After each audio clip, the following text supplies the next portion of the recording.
V sredo, 19. maja ob 20. v Linhartovi dvorani Cankarjevega doma se bo zgodil najbolj glamurozen dogodek leta – Improvizija 2010 v izvedbi kolektiva Narobov.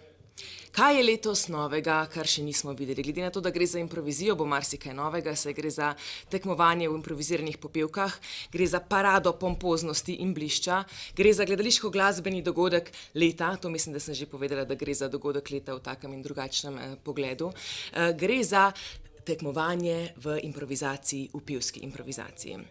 Ampak, ker je dogodek v prejšnjih letih, namreč letos je že 9., postajal preveč popoln, kostumsko, glasbeno, scensko, videastično, lučno dovršen in nas popolnost ne zanima, smo se odločili, da se letos vržemo v bolj globoke vode oziroma direktno iz zraka oziroma zemlje v vodo, kar pomeni, da tokrat pevci ne bodo vedeli, v katerih žanrih bodo nastopali, ampak bomo to žrebali na samem dogodku.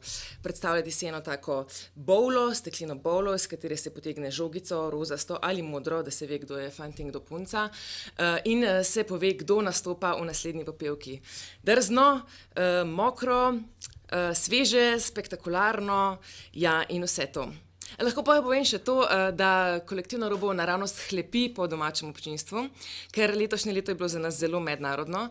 Nastopali smo na festivalih v Zürichu, v Amsterdamu, v Berlinu in v Mannheimu, prav sem povedala.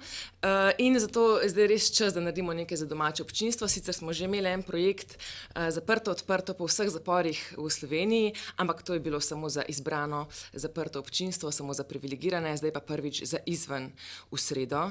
19. maja ob 20. v Linhartovi dvorani Improvizija 2010, bolj evrovizijska kot Eurovizija.